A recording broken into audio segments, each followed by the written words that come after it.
Ini 25 Maret 2024 kita kembali membahas gold XAUUSD ya. Dan semoga kita bisa mendapatkan keuntungan dari XAUUSD. Sekarang teman-teman bisa perhatikan di sini. Ya, teman-teman bisa perhatikan bahwa zone yang terbentuk saat ini di XAUUSD dia mengalami konsolidasi. Sama ya teman-teman. Ini teman-teman bisa bersandingkan aja. Jadi kalau ini diturunkan kan sebenarnya konsolidasi ya. Ini konsolidasi minor, dimana pergerakannya akan naik dan turun sebelum nanti dia pecah salah satunya. Entah dia pecah naik ke atas atau dia akan pecah melanjutkan penurunan ke bawah dari XAUUSD ya. Dan biar nggak gitu pusing, kita bisa ngeliat dari time frame yang jauh lebih besar dulu pertamanya. Nah, kita lihat time frame 1 hari, kita hilangkan gambarannya. Nah, teman-teman bisa ngeliat bahwa di time frame 1 harinya pun sama ya. Ini daily, time frame daily. Teman-teman lihat consolidating dengan zone teratasnya dia ada di 22.2 ya, 22.2 lagi. 2222 atau 2223 lah karena dia kan 22.9. Jadi kita buletin aja jadi 2223. Dengan zone terbawahnya ada di 2186. Ya, 2186. Sekarang kondisi not 2186, 2147 maaf, 2147. Kondisi terbawahnya ini consolidating. Jadi secara daily dia consolidating. Kalau misalnya kita ngelihat potensial yang terjadi sekarang, ini dia masih dalam zone konsolidasinya. Belum melanjutkan penguatan, belum melanjutkan penurunannya. Nggak ada tren sama sekali ya. Berbeda kalau misalnya kita bahas pergerakan-pergerakan yang lain. Ini yang akan terbentuknya nanti serupa dengan yang terbentuk sebelumnya. Jadi konsolidasinya lumayan lama sebelum nanti dia bullish. Atau misalnya di sini kita bisa ngeliat konsolidasi bearish, konsolidasi bearish, bullish, bearish lagi, konsolidasi bullish, konsolidasi bullish, drop, baru konsolidasi lagi, bullish, konsolidasi lagi, bearish. Jadi apapun pergerakannya harus ada konsolidasinya. Jadi kalau teman-teman latihan kayak rally based drop, drop based rally, drop based drop, sebenarnya itu serupa dengan yang kita bahas sekarang. Jadi ini adalah konsolidasi. Sehingga apa? Sehingga teman-teman perlu perhatikan zone mana yang harus dia breakout. Yang pasti adalah kalau misalnya teman-teman hanya tarik yang resisten dengan jumlah candlestick yang banyak hitnya, itu berarti adalah di sini ya, 2188. Berarti 2188 atau 2189 ini adalah zone teratas yang bisa menjadikan patokan. If 2189-nya breakout, maka ini akan terus-menerus naik sampai ke 2200 lagi. Dicatat ya, 2189 adalah zone teratasnya. So if dia breakout, maka akan lanjutkan sampai ke 2200 kembali. Sama, serupa seperti di bawahnya. Kita ngeliat yang paling banyak di hit adalah 2150. Sesuai ya. So if 2150-nya breakout, maka dia akan terus-menerus mengalami penurunan. Jadi di sini teman-teman punya logika yang sama. Ya, logika yang sama bahwa 2189, which is ini adalah zone yang kemarin kita singgung karena dia full break ke bawah, jadi ada pembentukan gap sebelumnya di sini. Yang sebelumnya ini ada gap, lalu dia nutup gapnya dan sekarang dia membentuk gap baru. Di sini teman-teman bisa perhatikan sebagai area teratasnya. So kalau misalnya dia breakout 2189, artinya apa? Artinya dia sudah masuk pada fase melanjutkan penguatannya kembali. Dan sama ya, ketika dia break OB 2155, 2150-nya breakdown ke bawah, maka dia masuk ke fase dropnya kembali, penurunannya kembali. Sekarang kita hapus beberapa zone yang sudah kita bentuk ini. Nah, teman-teman bisa perhatikan bahwa pergerakannya sekarang compression ya. Ini ada compression di sini teman-teman perhatikan. Ini compress. Gak gitu banyak perubahan ya kan? Compress. Dan sekarang dia mengalami penurunan. Compression seperti ini sebenarnya karena kurangnya liquidity sih. Jadi kita hanya menunggu momentum untuk masuk.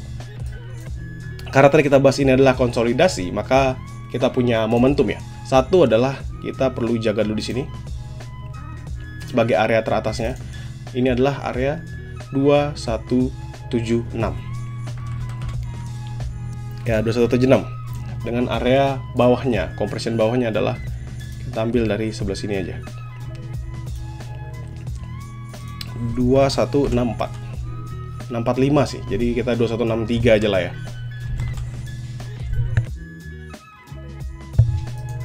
Nah, teman-teman sudah perhatikan 2176, 2163. Artinya apa? Artinya sekarang zone buy yang paling oke itu adalah di 2163 high risk. Ini high risk ya, dua-duanya high risk. 2176 ini high risk, 2163 high risk. Ya soalnya dia drop sampai 2163, teman-teman bisa buy untuk konsolidasi lanjut ke 2176. Dan kalau di 2176 teman-teman bisa nge-sell untuk konsolidasi turun sampai ke 2163, hanya tektokan aja. Kenapa high risk? Karena potensial jika dia break, misalnya dia break 2176, potensi dia untuk melanjutkan penguatannya sampai ke 2186 itu terbuka lebar. Jadi ada 100 pips dia punya kemungkinan besar untuk melanjutkan penguatannya. Jadi di sini teman-teman kayak biasa ya, manfaatin buy stop dan sell limit, sedangkan di bawahnya teman-teman bisa manfaatin buy limit dan sell stop. Kenapa? Karena juga sama, ketika dia berhasil break 2163, maka dia akan lanjut ke 2157 untuk ke next zone-nya. Kenapa kita perlu menunggu? Misalnya kayak sekarang, emang nggak bisa tahu King kapan kita harus entry buy atau entry sell-nya? Bisa-bisa aja. Tapi kita taunya dia akan terus lanjut naik atau dia lanjut turunnya itu kita bisa ngeliat dari volume, kita bisa ngeliat juga dari momentum RSI-nya. Kalau sekarang ya teman-teman bisa perhatikan, momentum RSI-nya ini masih menanjak kuat ya. Menanjak kuat dan ini mengalami penurunan tapi nggak begitu signifikan sih teman-teman. Dia nggak begitu signifikan mengalami penurunannya, jadi kita bisa tetap perhatikan. Tapi apabila nanti penurunan RSI-nya menguat, momentum RSI-nya menguat, dengan MACD-nya yang mau kembali mengalami dead cross, maka kita bisa ikut follow the momentum untuk nge-sell.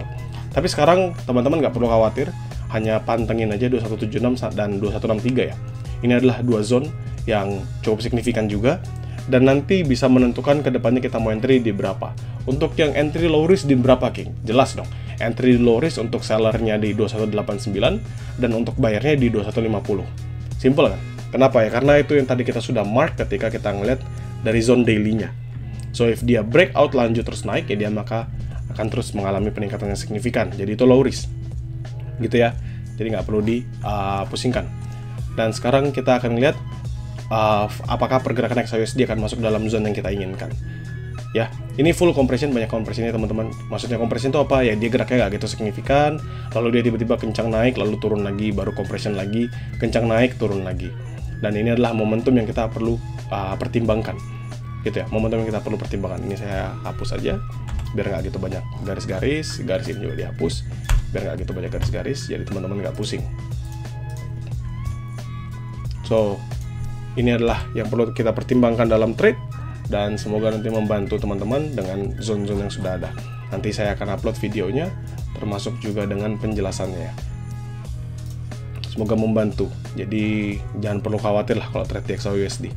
Yang penting teman-teman tunggu aja, nanti momentumnya mulai masuk ketika London session sudah terbuka. Jadi ketika ya sekarang teman-teman santai dulu, jam 12, jam 1, nanti jam 2, jam 3 mulai kita baru ngecek kembali ya. Dan zone-nya sama, King pasti akan sampaikan, bukan pasti akan sampaikan sih, lebih ke arah King pasti akan trade dengan zone tersebut, 2163, 2176 gitu, sambil ngelihat apakah ada momentum untuk entry. Ketika momentumnya bagus, misalnya dia hanya nyentuh 2163, close candlestick H1-nya masih di atas 2163, saya entry buy, dan ketika nanti 2176 dia close masih di bawah 2176, maka saya akan entry sell. As simple as that untuk trade di XAUSD. Dan semoga nanti